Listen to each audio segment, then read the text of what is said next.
Hello, it is Ryan, and we could all use an extra bright spot in our day, couldn't we? Just to make up for things like sitting in traffic, doing the dishes, counting your steps, you know, all the mundane stuff. That is why I'm such a big fan of Chumba Casino. Chumba Casino has all your favorite social casino-style games that you can play for free anytime, anywhere with daily bonuses. That should brighten your day a little. Actually, a lot. So sign up now at ChumbaCasino.com. That's ChumbaCasino.com. No purchase necessary. VGW Group. Void where prohibited by law. See terms and conditions. 18+. La partida del Papa Francisco aflige a los más de 1.400 millones de católicos en el mundo, que son el 20% de la humanidad. También representa el reto de si la Iglesia continuará con los cambios y el estilo que sembró un pontífice revolucionario. ¿Qué esperar del cónclave que se avecina? ¿Qué tanta política y geopolítica entra en la ecuación? Al parecer, no todo es como lo recrea la película reciente del mismo nombre. Hablamos con teólogos y con un sacerdote para que nos explique el significado de elegir a un hombre digno para este mérito y lo que se viene con su visión del mundo del siglo XXI. Además, los puntos esenciales sobre lo que dijo el presidente Gustavo Petro acerca de la consulta popular y la polémica por el Consejo de Ministros.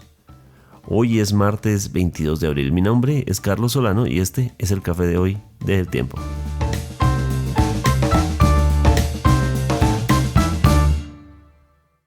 El Tiempo es un medio aliado de The Trust Project. El presidente Gustavo Petro anunciará este martes las preguntas de la consulta popular. Al menos así lo dio a conocer en su presentación en televisión, que en algún punto llamó alocución presidencial. Precisamente hay todo un debate en torno a si fue un consejo de ministros o una alocución presidencial. Dice que el 1 de mayo, Día del Trabajo, festivo, radicará el texto personalmente ante el Congreso, mismo día en el que saldrá a las calles junto con los colombianos que quieran seguirlo para manifestarse en torno a la consulta popular. Asimismo dijo que como símbolo sacará la espada de Bolívar y la empuñará ese mismo día. No fue lo único que dijo. Por supuesto, durante las horas que duró esta presentación en televisión, entre otros temas habló de las EPS. Dijo: la orden que yo he dado es que las EPS intervenidas se conviertan en gestoras farmacéuticas y de salud. Un tema bastante polémico porque adelantaría esto a la reforma a la salud que se encuentra pendiente de su tercer debate en el Congreso. El presidente aseguró que la supersalud buscará que estas EPS se transformen a lo propuesto en ese texto de reforma. También dijo, entre otros temas: creo que me quitaron la visa para entrar a Estados Unidos. En la reunión en la que se encontraban todos los ministros presentes en el mismo recinto en donde se realiza el Consejo de Ministros que se ha televisado y que era polémico que lo hiciera porque esto significaría desatender la decisión del Consejo de Estado que le ordena al gobierno no realizar estos consejos de ministros televisados a través de los canales privados. Pues alimentó mucho más la controversia. Dijo el presidente que el diario El Tiempo mentía al decir en uno de sus titulares que el presidente desacataba el fallo del Consejo de Estado. Dice que esto no era un Consejo de Ministros, era una alocución presidencial, que el Consejo de Ministros tiene otro protocolo distinto. Sin embargo, desde todos los medios públicos dijeron desde horas de la mañana que lo que ocurría a las 7 de la noche era un Consejo de Ministros. Asimismo, que después, dijo el presidente, de que se terminara esta alocución presidencial, comenzaba el Consejo de Ministros, donde se encontraban los ministros. Pero además, varios ministros hablaron durante lo que el presidente llama una alocución presidencial, lo cual va en contravía de lo establecido en la Constitución de 1991, que dice que una alocución presidencial es personal, no pueden hablar en ella personas distintas al presidente. Asimismo, que tiene que versar sobre asuntos urgentes de interés público, que sea necesario informar estos asuntos para la real y efectiva participación de los ciudadanos en la vida colectiva y que se relacionen con el ejercicio de sus funciones. Por supuesto, las líneas de interpretación de esto pueden ser muy diversas, pero no pueden hablar en una locución presidencial otros funcionarios del Estado distintos al presidente. En lo que ocurrió, que el presidente llama a locución presidencial, varios ministros dieron reporte como lo hacen en el Consejo de Ministros. El debate está sobre la mesa y el Consejo de Estado será el que determine si se desacató o no su decisión.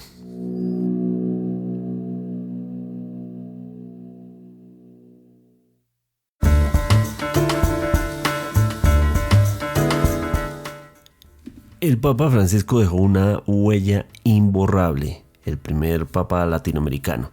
Lo que digamos en este momento ya lleva 24 horas desde el fallecimiento o con el momento en el que se supo del fallecimiento del Sumo Pontífice, y los homenajes no han cesado y no cesarán durante mucho tiempo. De hecho, en la edición del diario El Tiempo de hoy hay 10 páginas dedicadas al Sumo Pontífice y a su historia, a su papado, que fue muy singular, muy diferente a lo que habitualmente veíamos, y que en los últimos 20 años hemos visto ya 3 papas en su cargo.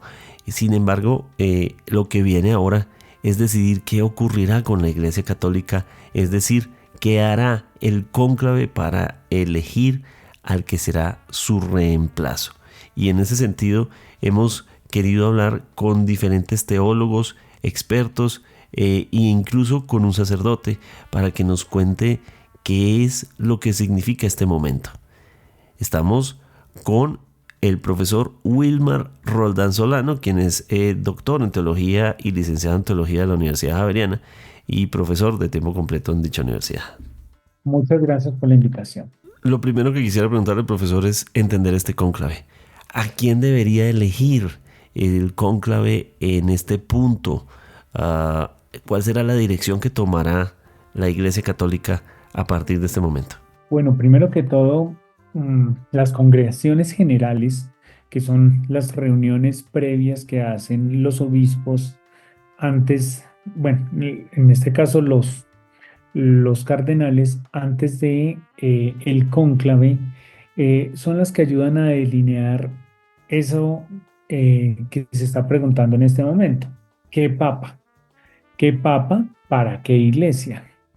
Entonces, lo que sirven las congregaciones generales es para poder tener la capacidad de reconocerse entre los cardenales quiénes son los que asistirán a la elección del papa y poder delinear cuáles son los propósitos que se tienen como iglesia para poder echarlos a andar una vez se inicia el cónclave. Entonces yo sí estoy de acuerdo en que es un gran reto poder definir y delinear qué papa se quiere en este momento, pues porque Francisco ha dejado un legado eh, en el cual abrió varios frentes, y en la apertura de esos frentes el próximo papa tendrá la tarea de balancear la continuidad de lo que dejó el Papa Francisco y proponer sus nuevas líneas de acuerdo a lo que el que sea elegido quiera tener como parte de su gobierno. Misma pregunta le extendimos a Catalina Bermúdez, profesora teóloga del Departamento de Teología de la Universidad de La Sabana. Estamos todos en el aire con esta inquietud, mirando hacia adelante, pero también no olvidando que estamos todavía en el primer día de duelo por la muerte de nuestro querido Papa Francisco. Ante todo, creo que hay que reconocer un pontificado valiente, muy valiente. El Papa ha sido capaz de fuertes reformas, de hablar las cosas muy claras, de ser a veces controvertido o incluso malinterpretado, como les pasa a todos los papas. Y creo que ha marcado una pauta de estilo papal muy, muy propia suya, no reconocida o no esperada hasta el momento, por ser latinoamericano y por ser quien es. Es un papa con una impronta de gran sencillez, de gran naturalidad, por su misma origen, sus orígenes como emigrante, originario de emigrantes italianos, y por su misma pertenece a la comunidad de los jesuitas, pues dentro de su estilo de vida hay una gran austeridad. El Papa, digamos que los grandes retos suyos, que han sido varios tipos de reformas, ha sido también llamar la atención sobre las, digamos, como las pompas y lujos que pudiera haber en la iglesia y que reclaman una mayor consonancia con el estilo de vida que debe llevar un cristiano, que debe ser pues austero y muy abierto a las necesidades de los demás, fundamentalmente eso. Luego podríamos decir que es el Papa de la sinodalidad. El Papa promovió un nuevo estilo de iglesia que llamamos iglesia sinodal, es decir, caminar juntos en las que todo el pueblo debe participar. No es una cuestión exclusiva de la jerarquía o del clero. El Papa también ha hablado seriamente y con fuerza contra el clericalismo, o sea, el querer clericalizar a los laicos, creer que los líderes de toda actividad apostólica o de toda actividad de evangelización pertenezca o dependa del clero. Y el Papa, en cambio, ha querido delegar una muy buena parte de esa misión en lo que le corresponde al pueblo de Dios, que son los laicos, mujeres, todo tipo de personas. Cualquier otra cosa que podamos considerar hoy día como magisterio del Papa Francisco queda abierta a las decisiones del próximo pontífice. Entonces ahí hay que distinguir las cuestiones que son netamente de doctrina de fe o de doctrina de moral, en los aspectos a los que les corresponde a la Santa Sede defender, proteger, interpretar y transmitir. Podríamos decir que eso es intocable en el sentido de que ningún papa de ninguna época, ni hacia adelante ni hacia atrás, puede modificarlo, puede alterarlo o puede interpretarlo fuera de los contextos de la gran tradición católica, de la gran tradición de los padres de la Iglesia y la lectura del Evangelio. Eso permanecerá, aunque puedan cambiar las formas de expresar y de comprender. O sea, desde el punto de vista doctrinal, del legado y del mensaje evangélico, no cambia. El Papa, ningún Papa, ni la Iglesia en su conjunto tiene poder de cambiar lo que pertenece a la fe y a la moral católica. En cambio, todo lo otro que tenga que ver con la gestión, la administración, lo legal, lo canónico, lo pastoral, puede cambiar, puede mejorar, puede variar el enfoque en el que se realice con los efectos y los modos que considere adecuados. Por tanto, hasta que no exista un nuevo Papa, que no creo que se demore tantísimo, o sea, dentro de las próximas semanas tendremos un nuevo Papa, tomará sus decisiones, que lógicamente no podemos conocer anticipadamente, pero yo sí creo que hay cosas en las que podemos esperar una clara continuidad, ¿no? Las reformas que el Papa ha promovido, las que son más importantes, yo creo que deben ser llevadas a cabo porque no se pueden dejar a mitad, porque ya prácticamente están en su posición más avanzada. Por ejemplo, la reforma de la curia ya es un hecho y se funciona a todos los niveles de la Iglesia a partir de esa reforma con todos los efectos y consecuencias canónicas, pastorales y prácticas que eso tiene. También respecto a los cargos que el Papa ha querido nombrar en la Curia Romana de mujeres, pues son cargos que ya están en ejercicio y que son muy importantes y que no tienen, digamos, que no tendría por qué variar de un momento a otro. No sería tampoco tan claro. Respecto a la preocupación inmensa del Papa Francisco por los pobres, los indigentes, los inmigrantes, eso debe ser una preocupación de cualquier pontífice y de cualquier miembro de la Iglesia, porque pertenece a la esencia misma de la Iglesia velar por sus hijos, no importa de qué condiciones sociales, de qué ámbito religioso, de qué raza, color o continente pertenezca. Todos debemos proteger con un sentido social profundo a quienes pasan necesidad y a quienes están en condiciones indignas de un ser humano. Entonces, por ahí todos tendríamos que caminar. Eso podría ser lo que yo considero que puede tener continuidad o discontinuidad. En ese sentido, ¿cómo debería ser el perfil humano del próximo Papa?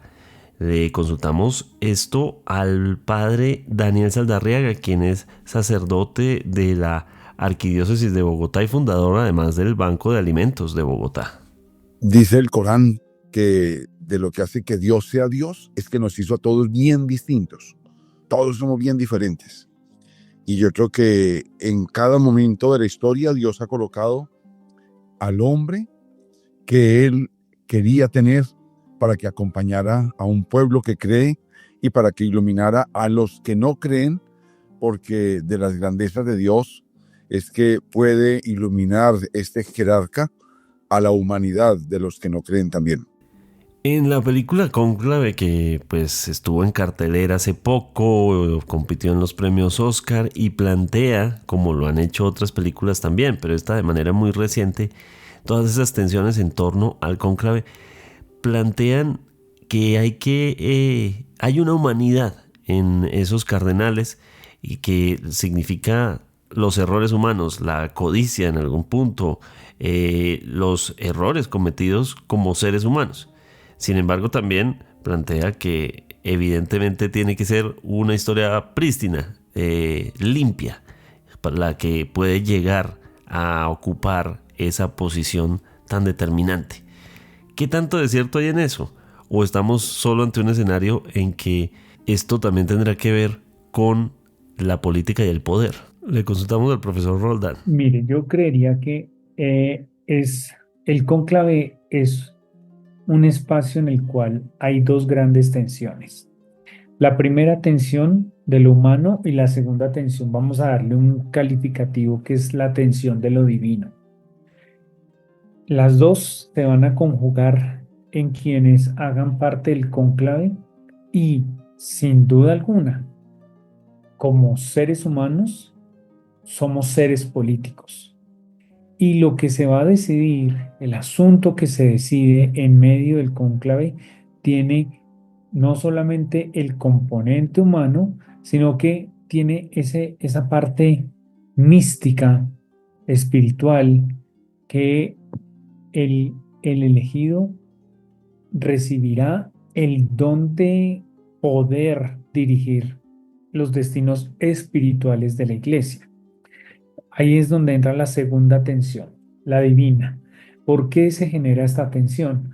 Porque sin duda alguna la iglesia está compuesta de seres humanos. Y al estar compuesta de seres humanos, los seres humanos que llegan a un cónclave deben tener ciertas características para que puedan sintonizar con el querer de Dios en medio de un cónclave.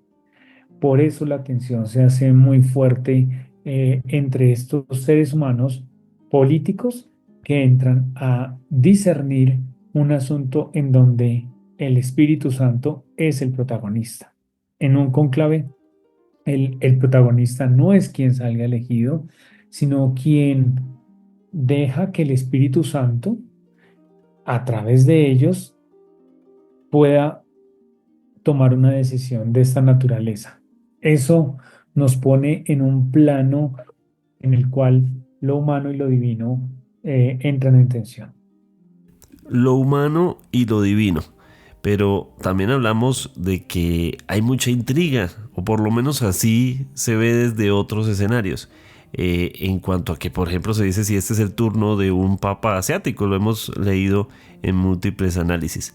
¿Es esto así? Es decir, ¿hay una geopolítica involucrada en esto? Totalmente. Mira, sí es un tema que está en el tapete, considerar cuáles son las influencias o las tendencias que en la Iglesia pudiera haber hacia el nombramiento de un nuevo papa. En primer lugar, cabría decir que no es una lectura política en el sentido de política civil o de una política desde el punto de vista, ¿qué podríamos decir? Cómo se mueven las cuestiones de Estado o de democracia, pues en la Iglesia no es propiamente así. ¿En qué sentido? Que no es tan legítimo hablar de partidos políticos, por ejemplo, ¿no? O de opciones políticas o de tendencias políticas en la Iglesia. Indudablemente hay tendencias. Es perfectamente legítimo que haya corrientes, que haya líneas, que haya tendencias por las mismas necesidades de la Iglesia y por las formas de pensar de las distintas, de los distintos orígenes de los cardenales que pueden ser elegidos. Entonces, decir que ahora convendría un papa latino o un papa africano o un papa oriental o europeo, pues podemos decirlo, podemos opinar, sería muy interesante cambiar de continente, pero no se mueve en esa lógica, ¿no? Así como en los países, no es que ahora sí sería muy bueno un presidente de línea socialista, un presidente de línea conservadora, un presidente de línea de centro.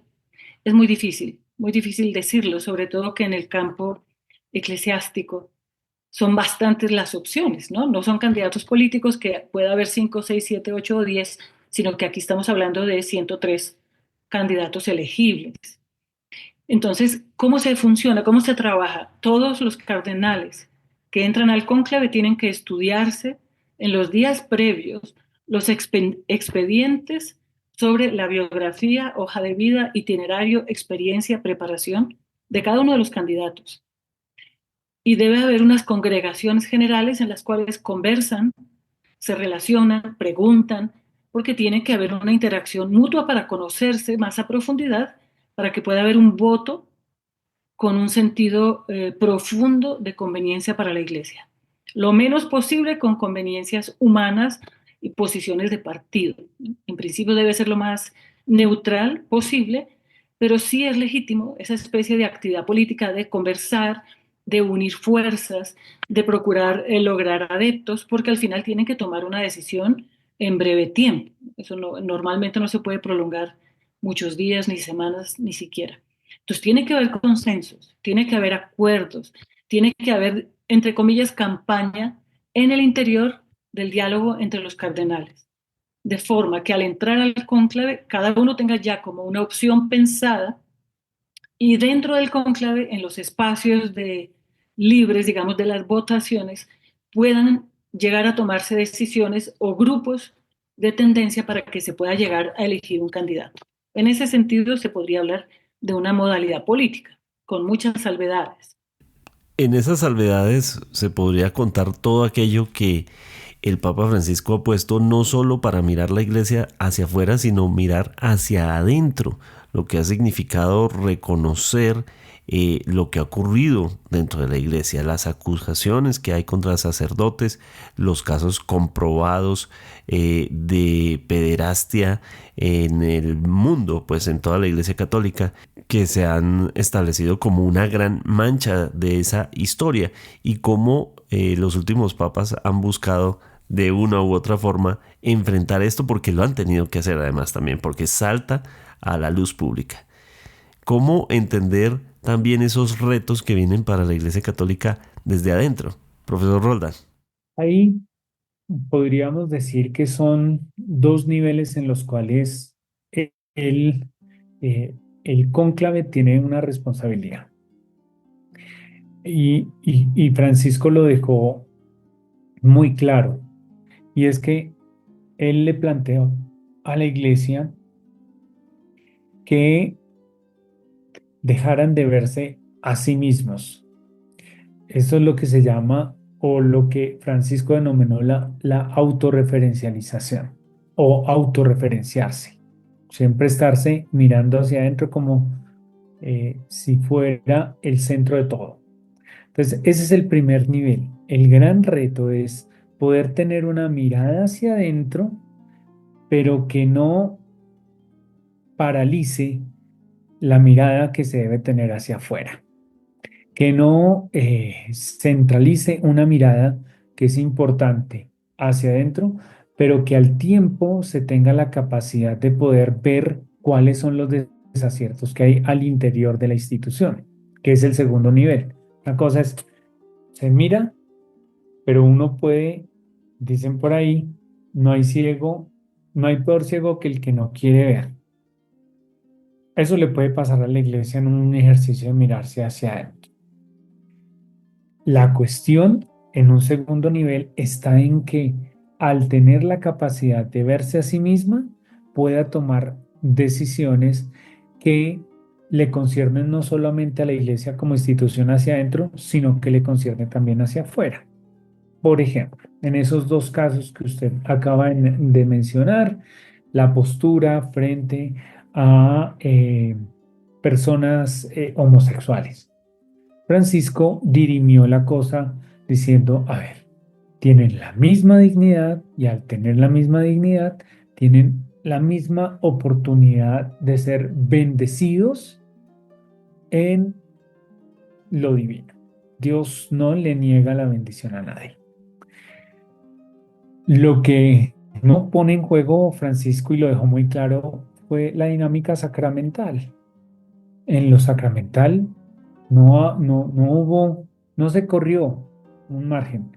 En el que se corrió es en el de pensar en la inclusión de personas del mismo sexo y los derechos que tienen de participar de la gracia divina. Y el que confiere la gracia divina a través de la iglesia, pues tiene y se le está pidiendo que tenga la potestad de poder acercar, no excluir, incluir, como es la experiencia misma del Evangelio, una experiencia de inclusión. Entonces es una mirada interior para poder tomar decisiones que van a implicar a los que están fuera.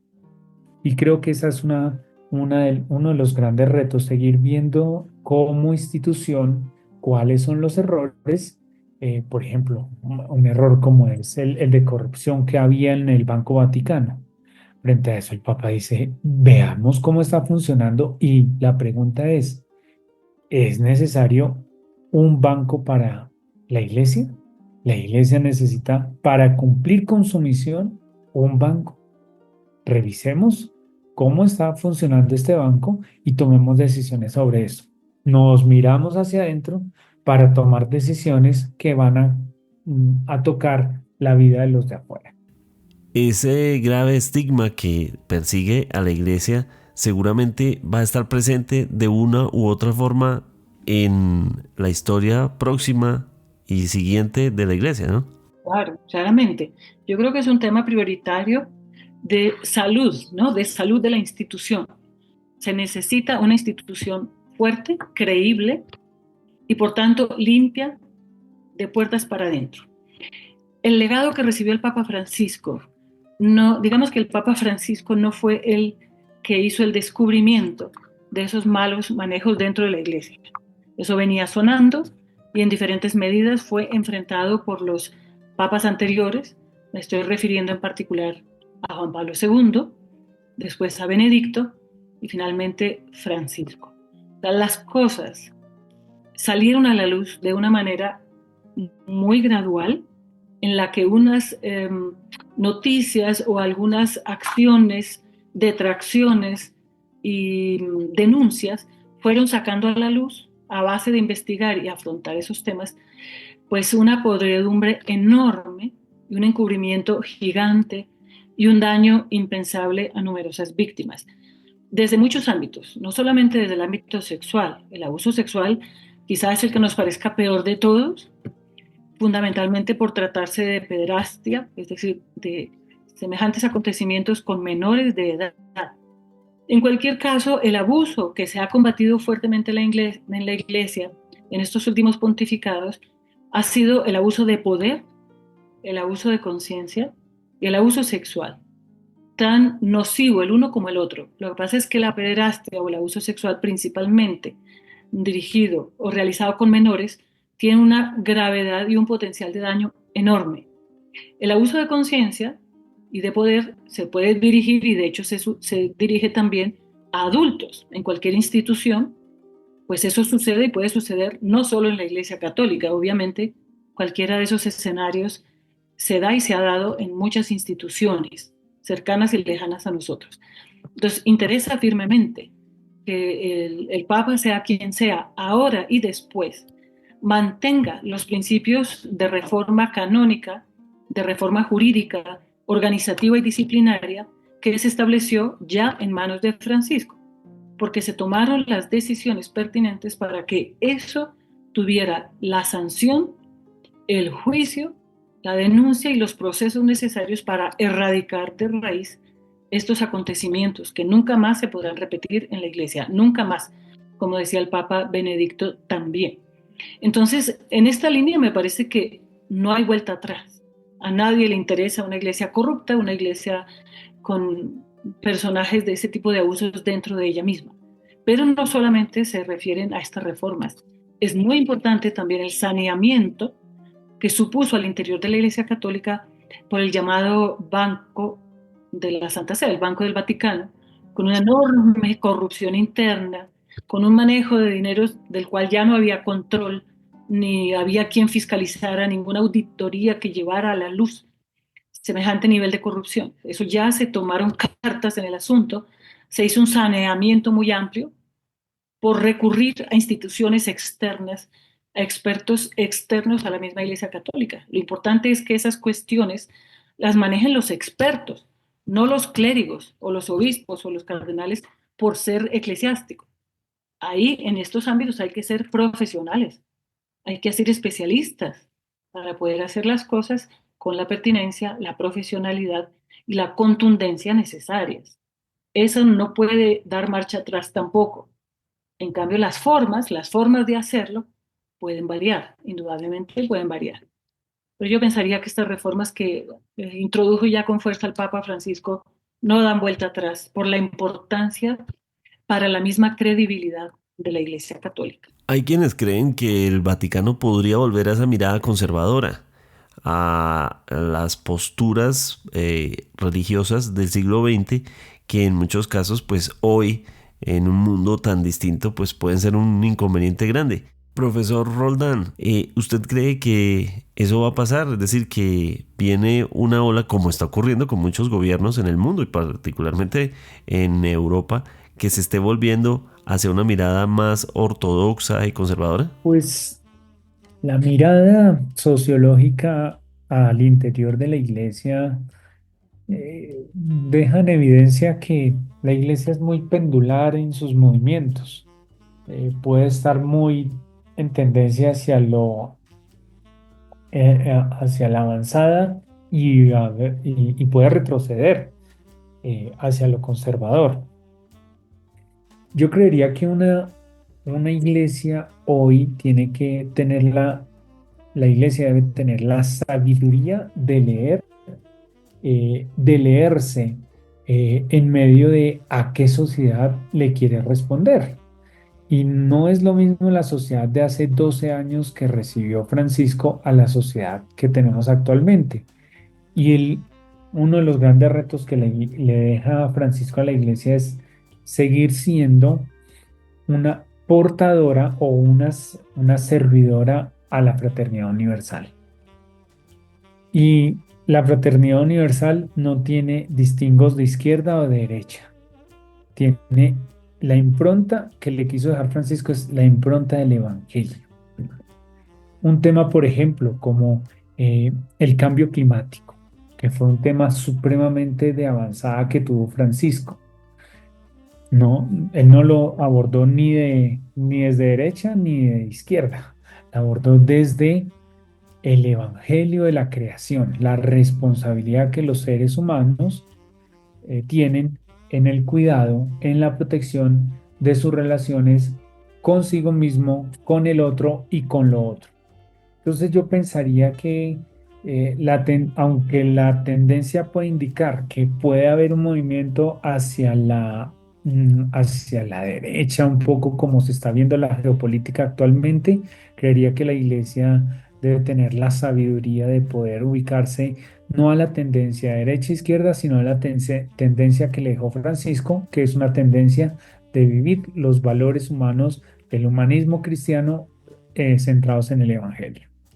Profesora Bermúdez, permítame, me devuelvo a la idea de la película. Sabemos que eso es una ficción, por supuesto, pero plantea la película y si alguien no ha visto la película, hay spoiler alert.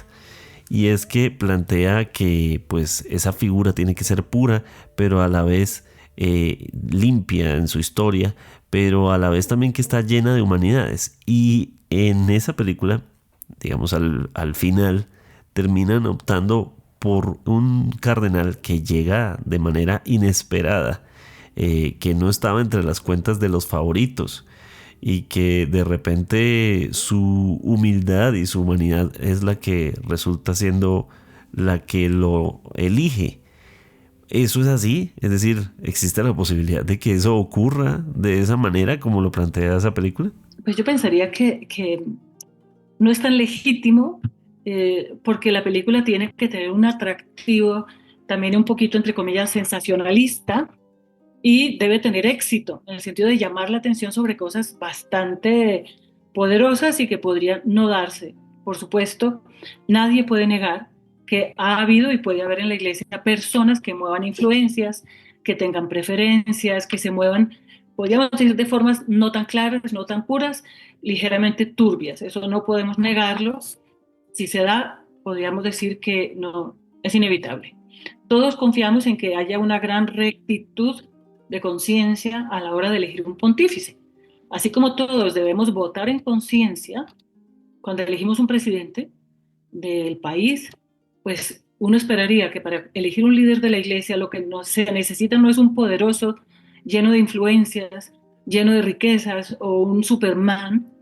La iglesia necesita un hombre santo, un hombre preparado para los tiempos, ser capaz de enfrentar retos enormes, pero también un papa que sepa confiar en quienes lo van a asesorar, en quienes lo van a acompañar, porque todo eso viene mediado por una carga humana enorme.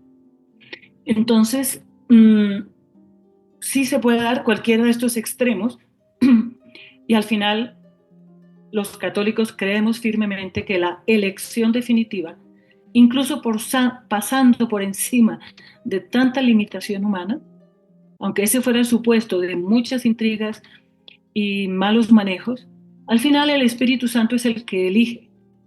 Es decir, que el que sale muchas veces ni siquiera corresponde a lo que hubieran imaginado los mismos padres conciliares, los mismos padres del cónclave. Eso se ha visto muchísimas veces en la iglesia. Sale el menos esperado, o el que es elegido, que no parecía tan importante o tan destacado, resulta que es un personaje de grandísimas cualidades y que logra hacer una labor pastoral maravillosa. O sea, todos los papas del siglo XX han sido muy importantes y la mayoría son papas santos, canonizados. Así que esas cosas se nos salen un poco de las manos, ¿no? Ya para finalizar este episodio, volvemos con el padre Saldarriaga para consultarle qué ha significado ser sacerdote en estos tiempos en los que hemos visto varios papas en los últimos años. ¿Cómo ha sido para usted? Para mí fue un hombre genial. Yo tuve la oportunidad, 26 años, de estar escuchando y haciendo seguimiento al pontificado del Papa San Juan Pablo II. Fue genial. Los años que estuvo el Papa Benedicto, para mí fueron años geniales para la vida de la iglesia y para nosotros los sacerdotes. Y este pontificado del Papa Francisco, que creíamos que iba a ser un pontificado muy cortico porque él le avisó allá a su gente en Argentina que ya había cumplido los 75 años, que lo más seguro era que venía a prestar un servicio, pero muy pronto iban a elegir quién iba a continuar su tarea como arzobispo de Buenos Aires, y resulta que lo eligieron como pontífice.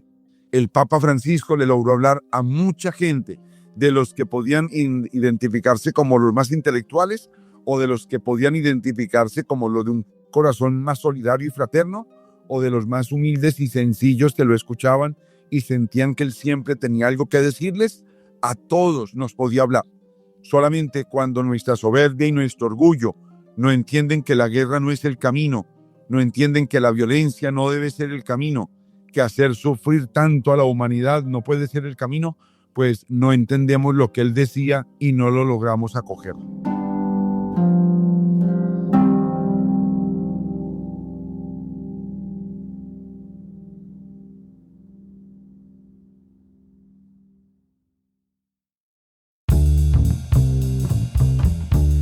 Gracias por acompañarnos en este episodio de El Café de hoy. Suscríbase en todas las plataformas de podcast y en el canal de YouTube de El Tiempo. Nos encuentran también en Instagram y en X como @podcasteltiempo. Además, si quieres recibir a través de WhatsApp la notificación de cada nuevo episodio, siga el enlace que se encuentra en la descripción o envíenos un mensaje con la palabra suscripción al teléfono 320-300-5327 y haga parte de la comunidad de El Café de hoy. Este episodio fue producido por Pedro Aníbal Sánchez. Mi nombre es Carlos Solano. Podcast El Tiempo. Ryan Seacrest here. When you have a busy schedule, it's important to maximize your downtime. One of the best ways to do that is by going to ChumbaCasino.com. Chumba Casino has all your favorite social casino games like spin slots, bingo, and solitaire that you can play for free for a chance to redeem some serious prizes. So hop on to ChumbaCasino.com now and live the Chumba life. Sponsored by Chumba Casino. No purchase necessary. VGW Group. Void where prohibited by law. 21 plus. Terms and conditions apply.